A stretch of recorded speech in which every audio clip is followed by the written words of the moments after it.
Hi, how you doing? And welcome back to a video on the channel. Well, what we have for you today is a quick review of Game Week 34 and then a preview of Game Week 35. So let's get into it. Just whilst we get my team up on the board, if you are new to the channel, any support is greatly appreciated. I mean, still support if you're not new to the channel, that's also appreciated. But any extra subscribers, we're very close to 60 subscribers. So if we can get to that mark, that would be really appreciated. So yeah. Anyway, the team on the board we have here, and it was a time to use my bench boost anyway. This is where we're at. It wasn't really, the best returns for bench boost. I think in my head I was like, if I can get to 15 points from the bench, that's pretty good.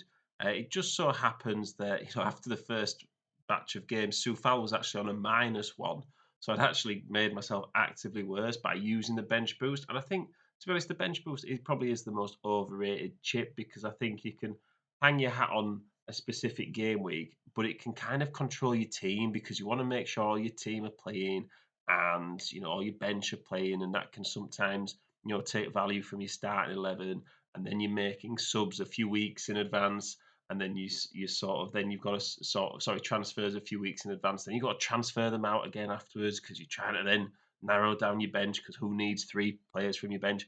So I do think the bench boost is overrated, and the best time to use it is probably straight after a wild card. I think because then you're sort of saving yourself the hassle of making transfers week before to sort out your bench. But Everson actually scored 3 points, scored more than Edison. And what's that about, to be honest? Because everyone's saying, "Oh, get Edison in. He's the safest Man City, player, defender." I was saying that as well, and then he misses I don't know how many games he's missed this season, but I can tell you it's probably not many. And he just got benched last night, and Man City obviously kept a clean sheet, so that was irritating. We've still got the Man United Brighton game to go, which is hopefully kind of hoping for a nil-nil. Really, I think that'd be good. Get a couple of clean sheets and then some clean sheet points from the midfielders. I mean, March is also on the bench again tonight, so that's something we need to take a look at. But 104 points so far. I've got about 250k, and that top million mark is still in my sights. We've got 4 weeks to go, so we're going to try and push for it in this video. So we're going to get the fixtures on here. And it's just back to a normal game week, really. A couple more games on a Monday than we would normally have. I think if you're looking for captaincy, obviously Haaland would be great. Leeds at home. I mean, we're setting ourselves up for Sam Allardyce to come in at Leeds and basically get a nil-nil at Man City or something. But there's also the risk that Haaland maybe doesn't play and Alvarez plays. I think that really depends on fitness of Kevin De Bruyne and things like that. I think if Man City have De Bruyne back, they're probably more likely to rest Haaland. But Haaland has at least started pretty much every game possible this season. It's more likely he gets taken off early. If he gets taken off early, probably because Man City have scored a few. If Man City have scored a few, it's probably because Haaland's involved. So I think it's still a safe bet to captaincy for Haaland. And other than that, I think maybe Salah as well. I think a Liverpool player like Salah is particularly useful on this game week. And really, there's not many other options other than that. Maybe you fancy backing a Brighton midfielder if you need to make up rank in your leagues. But I think the safe bet is probably Haaland.